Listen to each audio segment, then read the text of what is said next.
I love anything related to any Valve game whatsoever. Team Fortress 2, Left 4 Dead 2, Garry's Mod, but there's one game in particular that I really enjoy, and that game is Half-Life 2. Half-Life 2 as a whole changed the gaming industry forever. Released in 2004, that was before YouTube and before the first smartphone, and although the game is nearly 2 decades old, it still holds up today as being one of the greatest games to have ever been created. Oh, and by the way, there is obviously going to be spoilers in this for the game, so if you don't like spoilers, then click away now. Well, actually, please don't, it will ruin my retention. So yeah, just watch this and you'll understand Half-Life. The first-person shooter genre has been seen a lot in the gaming world, but combine that with a thrilling story, likeable characters, and a beautifully crafted open world, and you have a masterpiece that is this game. Valve really outdid themselves with the second installment in the Half-Life franchise, creating a game that can be liked by anyone, old or young.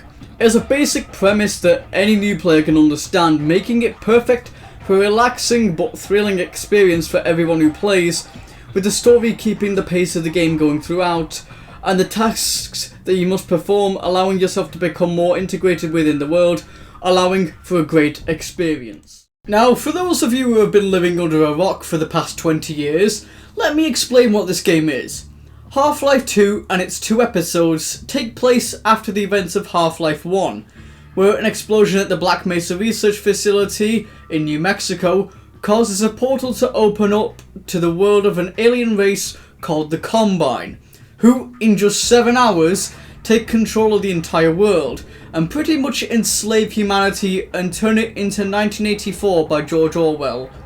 But the human race is spared when Wallace Breen, the head administrator of Black Mesa, becomes the leader of the Combine on Earth and humans as a whole. Half-Life 2 sees Gordon Freeman, the character we play as, tasked to take down the Combine thanks to the mysterious entity known as the G-Man, and other characters such as Alex Vance, Barney, Eli, and Dr. Kleiner. Throughout the game, you are tasked with solving puzzles, shooting enemies, and helping civilians in order to enter the Citadel to destroy the Combine and topple Breen from power.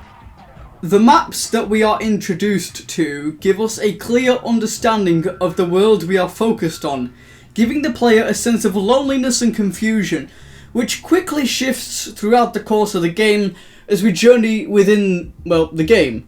We go from a train station, to some canals, to a freaking town that is infested with zombies, to a prison, and finally the Citadel itself.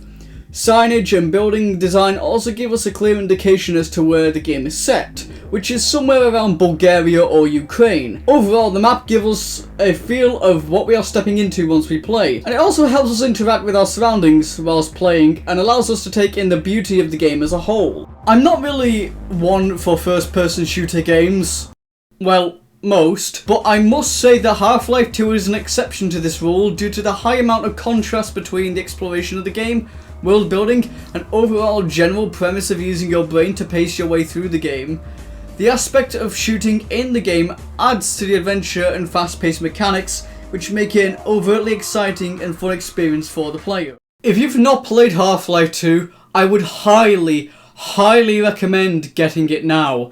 I can assure you that it will be one of the best games you will ever play, and you will adore it. In the meantime, this is where I get off.